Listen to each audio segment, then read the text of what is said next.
Hola, mi nombre es Luisa Fetter Parodi y soy docente de la Pontificia Universidad Católica de Perú. El día de hoy vamos a entender y conocer cómo es que los antiguos peruanos elaboraron las piezas de metal. Todos sabemos que nuestro país, el Perú, es un país minero por excelencia. Y eso también lo supieron los antiguos peruanos. Cabe resaltar que en el Perú se ha encontrado hasta ahora la pieza más antigua del área andina excavada arqueológicamente. Esta pieza corresponde a un collar de cuentas tubulares de oro laminado, que fue encontrado junto al entierro de una mujer. Esto fue hallado en Puno, en Milabi, en el sitio de Jizcayhucoco. El fechado que se tiene de ese contexto es de alrededor de 2000 a.C. Con eso podemos ya suponer hace cuánto tiempo los antiguos peruanos vienen trabajando con los metales. Más o menos alrededor de 4000 años. Para poder obtener una pieza de metal se necesitan tres procesos. El primer proceso consiste en la minería. En la minería, ¿qué vamos a obtener? La materia prima, es decir, minerales o metales nativos. Pero antes de eso hay que entender cómo el minero antiguo sabía o podía reconocer qué mineral le interesara y no confundirlo con otro tipo de objeto, como con una piedra, por ejemplo. Para eso se guiaba de los sentidos. La visión con el color, el olfato, el gusto, el tacto. Por ejemplo, el oro es color dorado y llama mucho la atención por este color tan intenso y este brillo que emana el oro, o la plata, un color plateado, también brillante, el cobre, que cuando está en oxidación es color verde, ¿no? Y así diferentes colores. O tenemos el sabor también, por ejemplo, el arsénico, al contacto con el gusto, vamos a tener un saborcillo como ajo. Es una forma de identificar un mineral. Dicho eso, vayamos a los yacimientos. Hay dos tipos de yacimientos. Yacimiento primario, o por minas, y yacimiento secundario, o por lavaderos. Vayamos primero al yacimiento primario. El minero lo que hacía era excavar en la tierra siguiendo una veta. Una veta es justamente donde en la superficie se ve el color del mineral que el minero desea extraer, explotar. Por ejemplo, el cobre. Una veta, una línea, una vena verde que va adentro, entrando hacia la tierra, y el minero va a ir escarbando poco a poco y va a ir retirando este mineral de la pared de mina o socavón. ¿Cómo lo hacían? Con martillos de diferentes piedras, de diferente tamaño y dureza, con mangos de madera, con barretas de metal, puntas de metal, palas de madera, y para colocar todo el mineral habían pues cestas o bolsas tipo mochila de cuero. Vayamos al segundo tipo de yacimiento, el secundario, o el de lavaderos. Los lavaderos se encuentran en los lechos de los ríos. Ahí que obtenemos sobre todo metales nativos, como por ejemplo las pepitas de oro. ¿Sí?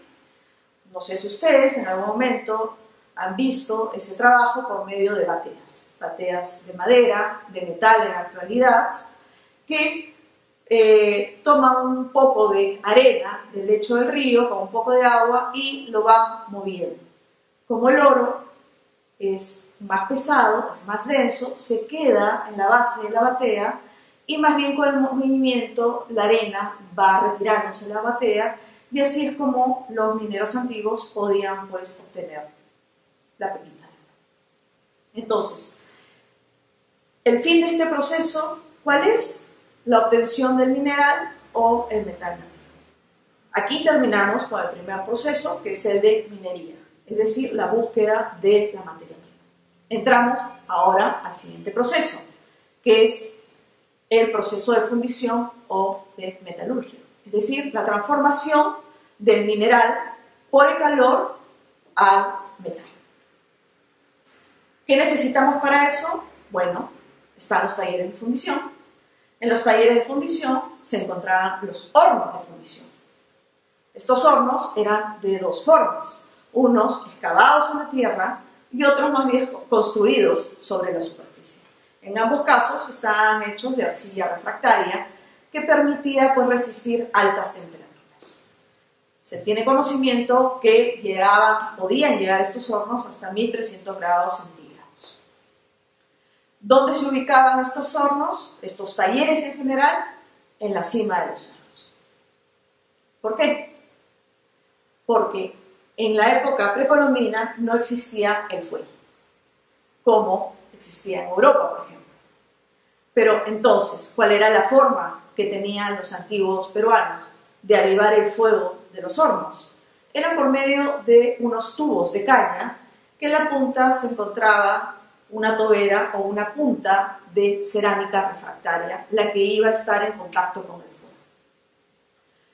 Habían sopladores, personas que, entre 3 y 4 sopladores, que iban soplando constantemente para lograr las temperaturas necesarias. Pero de hecho, eso no era suficiente. Por eso es que estos centros de fundición se localizaban en la cima de los cerros, porque teníamos un gran aliado, que era el viento. Los fuertes vientos que se daban en las alturas permitían llegar a estas altas temperaturas que se requería para el proceso de fundición. Ahora, ¿qué se utilizó como combustible? El carbón vegetal. Sabemos que para la costa norte fue el algarrobo y, por ejemplo, para la sierra sur fue el queñual. Ambas maderas son sumamente duras, lo que permite llegar a altas temperaturas y mantenerlas. Entonces, ya tenemos este segundo proceso en donde el producto final de este proceso de talleres de fundición es el lingote. Hay una cosa más que debo hablar, que es sobre los hornos que son construidos sobre la superficie.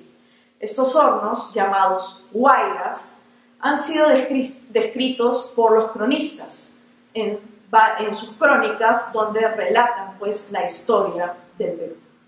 Entonces, estos hornos han sido conocidos desde época inca y también fueron utilizados por un tiempo por los europeos para obtener plata de minerales de plata y plomo. Dicho esto, pasamos al tercer proceso. Entonces, tenemos ya los lingotes de metal y pasamos al tercer proceso, el de orfebrería. Es la elaboración del objeto. En este caso, hay dos formas de elaborar las piezas de metal. Una es el vaciado y la otra es el laminado. Vayamos a la primera forma, la del vaciado. ¿Qué se necesita ahí? Necesitamos el lingote de metal, que ya llegó desde los talleres de fundición hacia el taller de orfebrería. Entonces tenemos el lingote de metal.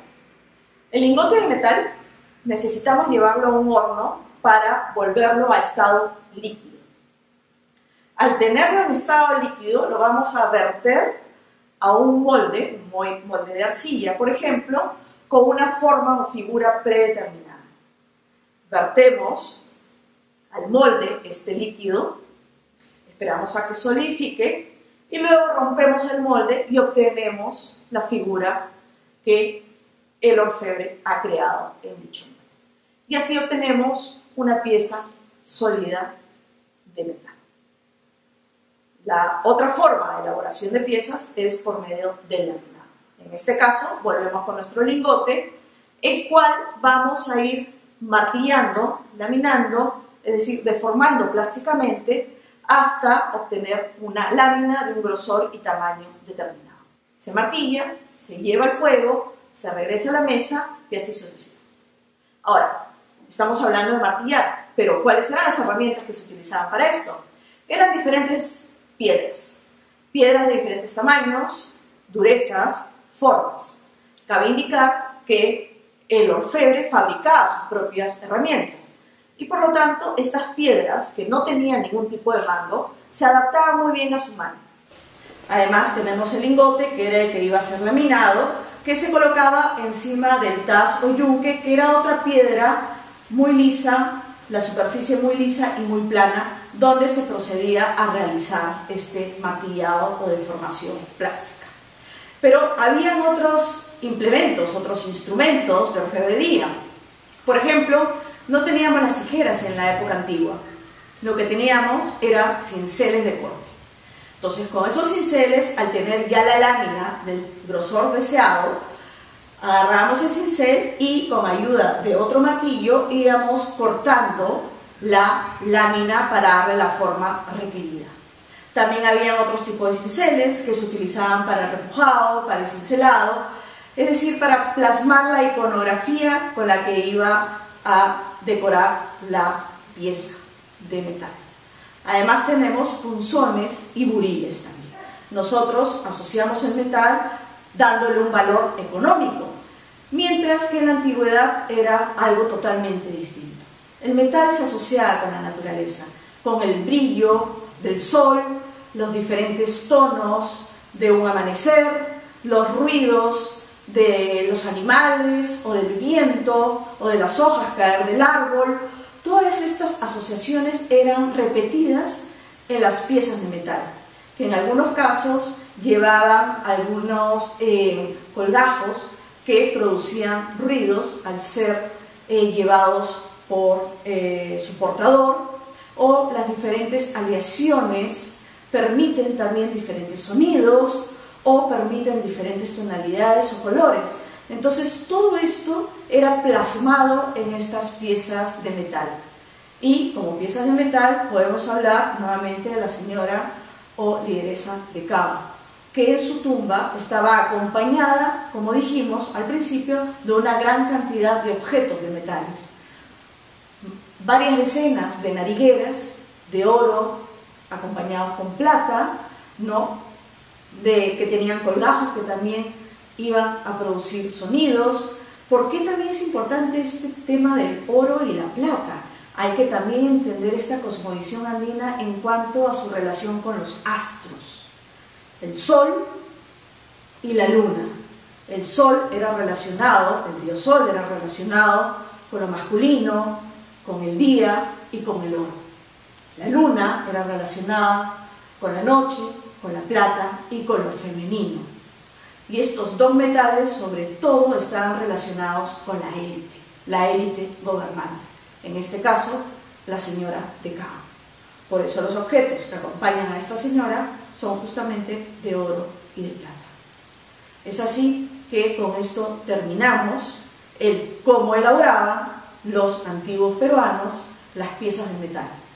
Muchísimas gracias por su atención.